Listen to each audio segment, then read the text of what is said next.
नमस्कार मित्रमैत्रिणींनो, जर तुम्हाला आपल्या चॅनलवरच्या कथा आवडत असतील तर लाईक करत जात जा आणि चॅनलला सबस्क्राईब करून बाजूची घंटी दाबा आणि ऑलवर सेट करा. म्हणजे जेव्हा जेव्हा मी नवीन व्हिडिओ किंवा कोणतीही नवीन पोस्ट अपलोड करेन तेव्हा ती सगळ्यात आधी तुमच्यापर्यंत पोहोचेल. धन्यवाद. तर वळूया आपल्या कथेच्या पुढच्या भागाकडे. राग? तुझा राग?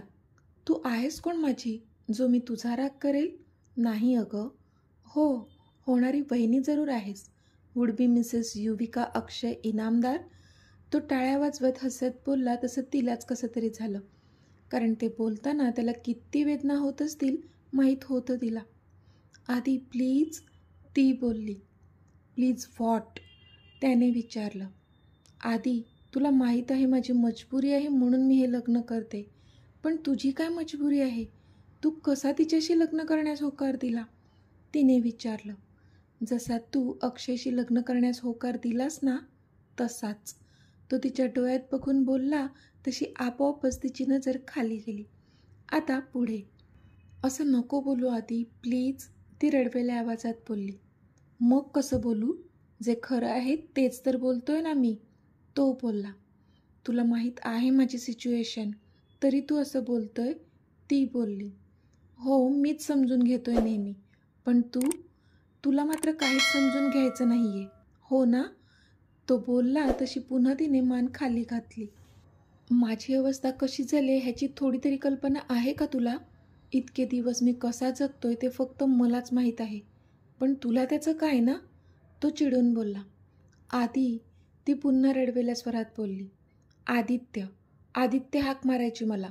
मला आधी म्हणण्याचा अधिकार तू गमावला आहेस, मिस युविका सबनीस. तो बोलला तशी ती डोळ्यात पाणी घेऊन त्याच्याकडे पाहू लागली. माझ्यामुळे होत आहे ना हे सर्व? मग मला झेलू दे ना. माझं नशीब हेच आहे असंच समजेल मी. तू स्वतःच्या आयुष्याशी का खेळतोय? तू मयुरीशी लग्न नको करू, प्लीज, ती काकुळतीला येत बोलली. हो, तुझ्याचमुळे होतंय हे सर्व, आणि तुझ्यामुळेच मला इतका जास्त त्रास होतोय. म्हणून आता तुझा टर्न. जो त्रास मला होतोय तोच तुलासुद्धा व्हायला हवा ना? मग कळेल तुला मी कोणत्या त्रासातून जातोय. तो रागात बोलला तसे तिने डोळे कच्च मिटले. तुला बरं वाटेल का मला त्रास झाला तर? तिने विचारलं. तुला वाटतंय ना बरं? मग बघू, मला बरं वाटतंय का? तो पण तितक्याच रागात बोलला. आधी, सविता आत्यानेच आपला व्हिडिओ शूट करून आईला दाखवला, तरी तू त्यांच्याच मुलीसोबत लग्नाला तयार झालास, हे कितपत योग्य आहे आधी? तिने विचारलं. अक्षयचे एवढे प्रताप तुला माहीत असूनही तू करतेच आहेस ना त्याच्याशी लग्न? तसंच समज मग, तो बोलला तशी तिने नाहीमध्ये मान हलवली. पण मयुरीच का? तुला दुसरी कोणतीही चांगली मुलगी मिळेल, ती तरी तिचा हट्ट सोडत नव्हती. दुसऱ्या कोणत्याही मुलीसोबत तू मला बघू शकतेस? खरंच? त्याने विचारलं. हो, ती खाली मान घालून बोलली. हे माझ्या डोळ्यात बघून बोलशील? त्याने विचारलं. तशी ती आवाजून त्याच्याकडे पाहू लागली, कारण ती त्याला स्वतःशिवाय दुसऱ्या कोणत्याच मुलीसोबत पाहूच शकत नव्हती. हेच खरं होतं, आणि ते त्याच्या डोळ्यात बघून ती नव्हती बोलू शकत. तिने मान खाली घातली. आता तरी मान्य कर युवी, तू नाही पाहू शकत मला दुसरं कोणाच सोबत. जसा मी नाही राहू शकत ना तुझ्याशिवाय, तसंच तू सुद्धा माझ्याशिवाय नाही राहू शकत. मान्य कर युवी, अजूनही वेळ गेलेली नाही आहे. आपण सगळं नीट करू शकतो. विश्वास ठेव माझ्यावर, आपल्या प्रेमावर, प्लीज. तो तिच्या दंडानं पकडून खूपच आर्जव करत बोलला, पण ती मात्र एखाद्या मूर्तीसारखी तशीच शांत उभी होती. मला नाही जमणार आधी, आय एम सॉरी. मी आईच्या विरोधात नाही जाऊ शकत.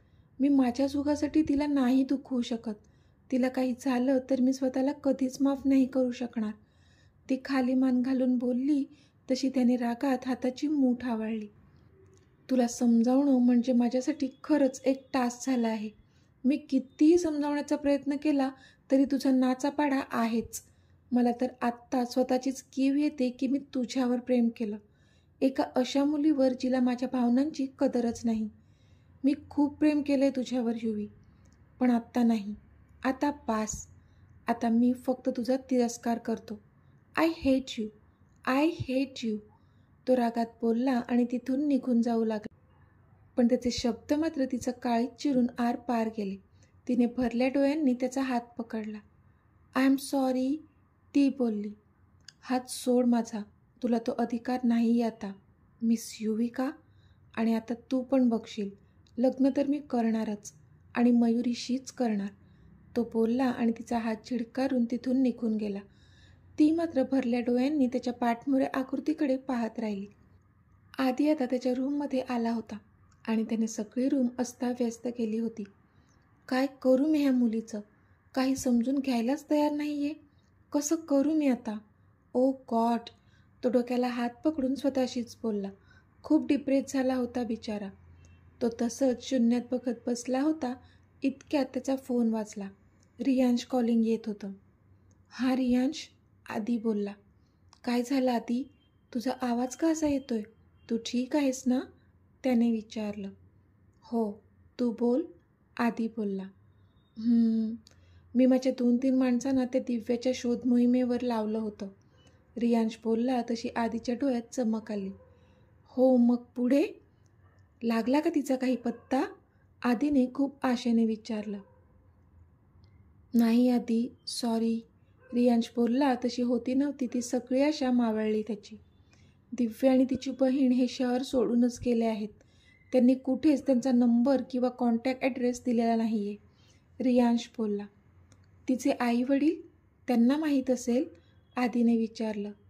नाही आदी, त्यांचे आई वडील 5 वर्षांआधीच एका ॲक्सिडेंटमध्ये गेलेत. त्या दोघीच आहेत एकमेकींसाठी, रियांश बोलला. पण आत्ता मात्र आदीला अजूनच हतबल झाल्यासारखे झाले, कारण दिव्याबद्दल काही क्लू मिळतच नव्हता. राकेशला काही माहीत झालं? आदीने विचारलं. नाही, तो पण तिलाच शोधतोय, पण अजून तरी काहीच माहिती मिळाली नाही, रियांश बोलला. आदी, तू नको काळजी करू, काहीतरी नक्की लागेल आपल्या हाती. तू प्लीज स्वतःला सावर, रियांश त्याला दिलासा देत बोलला. ठेवतो आता, आदी बोलला. काळजी घे, मी येईल उद्या घरी, ओके, रियांश बोलला. हो, बाय, आदी बोलला आणि त्याने फोन कट केला. किती म्हटलं तरी टेन्शन तर त्याला होतंच, पण आत्ता मात्र त्याला खूप राग आला होता. तो तसाच उठला आणि त्याच्या रूममधून बाहेर पडला. इकडे अक्षय त्याच्या लॅपटॉपवर काहीतरी सर्जरीचा व्हिडिओ बघत बसला होता. इतक्यात दरवाजावर टकटक झाली तसं त्याने जाऊन दार उघडलं. आदी, तू? त्याने आश्चर्याने विचारलं, कारण इतक्या रात्री त्याने एक्सपेक्टच केलं नव्हतं की आदी त्याच्या रूममध्ये येईल. आदी आत आला आणि त्याने दरवाजा बंद केला. का करतोयस तू हे सर्व? आदीने रागात विचारलं. अरे, का करतोय म्हणजे? माझी उद्या सर्जरी आहे एक महत्त्वाची, त्याचेच काही बारकावे पाहत होतो, अक्षय त्याचा लॅपटॉप बघत नाटकीपणे बोलला. अक्षय, तुला चांगलंच कळतंय मी कशाबद्दल विचारतोय. आदी आता जास्तच चिडला होता. कशाबद्दल? अक्षय पुन्हा जसं काही त्याला कळतच नाही ह्या आविर्भावात बोलला. तशी आदीने रागात त्याची 2 बोटं कपाळावर घासली. मी युविकाबद्दल बोलतोय, शेवटी आदी बोललाच. युविकाबद्दल काय? अक्षय पुन्हा नाटकीपणे बोलला. तुझी नाटकं सोड अक्षय, मला माहीत आहे तूच सुमन आंटींना खोटं सांगून त्यांना स्वतःच्या खोट्या थापांमध्ये अडकवलं आहेस. तुला लाज नाही वाटत का असं मोठ्यांशी चुकीचं वागताना? अरे, त्यांचा विश्वास आहे तुझ्यावर आणि तू मात्र तुला त्या विश्वासाचा चुकीचा फायदा करून घेत आहेस. तू युविकाचं आयुष्य का खराब करत आहेस? आदी आता चांगलाच चिडला होता. अच्छा, मला लाज नाही वाटत? मग एकाच घरात राहून माझ्याच होणाऱ्या बायकोसोबत लफडी करताना तुला लाज नाही का वाटली? अक्षय पण आता चिडला होता. माइंड युअर टंग अक्षय, माझं प्रेम आहे युविकावर, आदी पण चिडून बोलला. Oh really? असं कोण आपल्याच होणाऱ्या वहिनीवर प्रेम करतो? हेच संस्कार आहेत का मग तुझे? अक्षय बोलला. संस्काराच्या गोष्टी तर तू बोलूच नकोस, आणि असंही तुला नाही कळणार, कारण तू कधी कोणावर खरं प्रेम केलंच नाही, आदी बोलला. त्यावर अक्षय मोठ्याने हसला. हे बरं आहे, म्हणजे तू करतोस ते प्रेम आणि मी काही केलं तर ते संस्कारात बसत नाही. गुड, अक्षय टाळ्या वाजवून बोलला. तशी आदीने नकारार्थी मान हलवली. तुला शेवटचं सांगतो अक्षय, तू स्वतः जाऊन ह्या लग्नासाठी नकार दे, नाहीतर मी घरातल्या सगळ्यांना तुझा खरा चेहरा दाखवेल. आदी चिडून बोलला. खरंच खरंच तुला असं वाटतंय की मी ह्या लग्नाला नकार देईल? नाही रे आदित्य, युविका म्हणजे माझ्यासाठी लॉटरी आहे, हॉस्पिटलच्या ओनरशिपची लॉटरी. मी सहज तिला माझ्या हातातून जाऊ देणार नाही. आणि तू घरच्यांना काय सांगशील? आणि मुळात कसं सांगशील? तुझ्याकडे काय प्रूफ आहे माझ्या विरोधात? काहीच नाही. आणि आय थिंक दिव्य पण तुला आता कधी सापडणार नाही, राईट? अक्षय त्याला डोळा मारून बोलला तसा आदी त्याच्याकडे पाहतच राहिला. म्हणजे? आदीने आश्चर्याने विचारलं. तसा अक्षय खुनशी हसला. अक्षय, काय केलंस तू दिव्यासोबत? कुठे आहे ती? आदीने त्याची कॉलर पकडून विचारलं. तसा अक्षय अजूनच जोराने हसला आणि क्षणात त्याने आदीचे दोन्ही हात झिडकारून स्वतःला त्याच्यापासून वेगळं केलं. दिव्याला जिथे असायला हवं तिथे आहे ती. आणि आता आमचं लग्न होईपर्यंत तरी ती कोणालाच सापडणार नाही. तेवढी तर मी तजवीज करून ठेवली आहे. अक्षय रिलॅक्स होत बोलला तशी आदीने रागात हाताची मूठ आवळली. काय एवढा क्रूर वागतोयस तू? आदी बोलला. कारण मला तुला सुखात नाही बघायचंय. तुझ्या सगळ्या आनंदावर विरजण घालायचं आहे मला. मिळालं तुला तुझं उत्तर? निघ आता इथून, अक्षय रागात बोलला. तशी आदीने नाहीमध्ये मान हलवली आणि तो तिथून निघून गेला. कारण आता तिथे थांबण्यात काहीच अर्थ नव्हता. अक्षयने मात्र चिडून पाहिलं त्याच्याकडे. असेच पुढचे 2 दिवस निघून गेले आणि आत्ता तो दिवस उजाडला होता. आज युविका आणि अक्षयची मेहंदी होती. आकांक्षांनी खूप मोठा हॉल बुक केला होता. त्या हॉलसमोर भला मोठा लॉनसुद्धा होता. सगळे फंक्शन्स तिथेच होणार होते. इनामदार फॅमिली आणि सबनीस फॅमिली सगळेजण त्या हॉलवर शिफ्ट झाले होते. ह्या मधल्या 2 दिवसात आदी आणि युविकाचं काहीच बोलणं झालं नव्हतं. युविकाने प्रयत्न केला होता त्याच्याशी बोलण्याचा, पण तो होता की अजिबातच तिच्याकडे पाहत नव्हता. त्याने तसंच ठरवलं होतं की आता तिच्यासमोर जायचं पण नाही आणि तिला पाहायचं पण नाही. तिच्याशी बोलणं तर दूरच. जसं तिला हवं होतं तसंच वागत होता तो. पण आतून किती जास्त दुःखी होता, त्याचं मन किती रडत होतं ते तर त्यालाच माहीत होतं. युविकाचं पण काही वेगळं नव्हतं. तिची अवस्था तर त्याच्याहून जास्त खराब झाली होती. 2 दिवस नुसते रडून काढले होते. सगळ्या बाजूने तर तीच दबली गेली होती. एका बाजूला तिची आई होती, जिच्यासाठी ती हे लग्न करत होती, आणि दुसऱ्या बाजूला तिचा आदी, तिचं प्रेम. पण तो तर म्हणत होता की तिरस्कार करतोय आता तो तिचा. कशी तग धरणार होती बिचारी, जेमतेम 24 वर्षांची पोर. एवढ्याशा जीवाला किती आणि काय झेपणार होतं तिच्या. ह्या 2 दिवसात आजींनी पण आदीशी बोलण्याचा प्रयत्न केला होता, पण आदीने त्यांना पण गप्प राहण्यास सांगितलं होतं.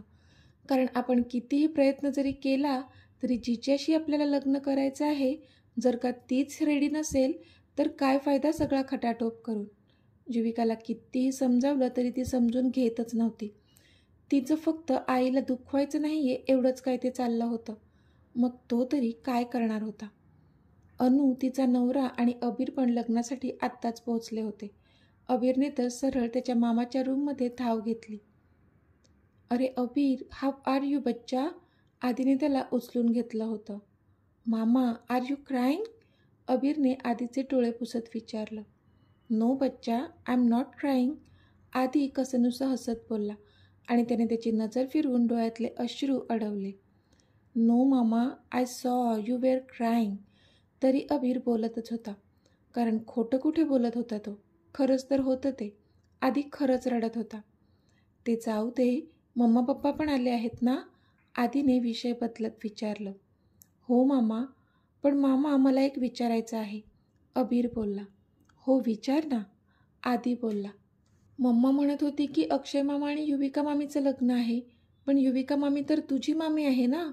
अबीरने विचारलं तसा आदी त्याच्याकडे पाहतच राहिला. सांग ना मामा, युविका मामी तर तुझी आहे ना? अबीरने पुन्हा विचारलं. पण आता ह्यावर काय उत्तर द्यावं आदीला कळत नव्हतं. मुळात हा दिवस कधी बघायला मिळेल असं त्याला खरंच कधीच वाटलं नव्हतं. अबीर, हे आपलं सिक्रेट आहे, सो तू हे कोणालाच नाही सांगणार, ओके? प्रॉमिस मी, आदी बोलला. पण मामा, अबीर बोलला. अबीर, प्रॉमिस मी, आदी पुन्हा बोलला. ओके प्रॉमिस, पण तू युविका मामीला अक्षय मामाशी लग्न नको करू देऊ.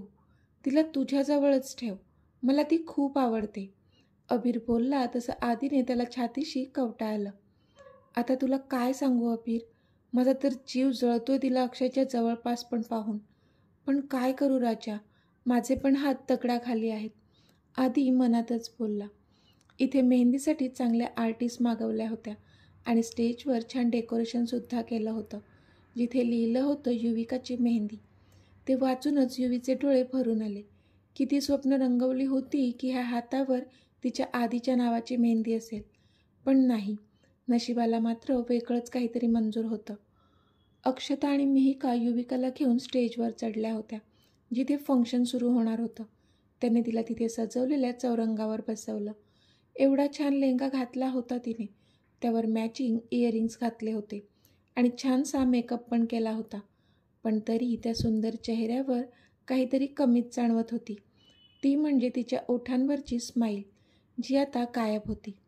युवी, अगं मेहंदी आहे तुझी, फासावर नाही चढवत आहेत तुला, हस जरा, अक्षता हळूच तिच्या कानात बोलली. तशी ती डोळ्यांची फडफड करत तिच्याकडे पाहू लागली, कारण खरंच जमणार नव्हतंच तिला स्माईल करणं. तिने एकदा मेहूकडे पाहिलं तर तिने देखील हिरमुसलेल्या चेहऱ्याने मान डोलावली आणि तिला स्माईल करायला सांगितलं. तशी ती कशीनुशी हसली.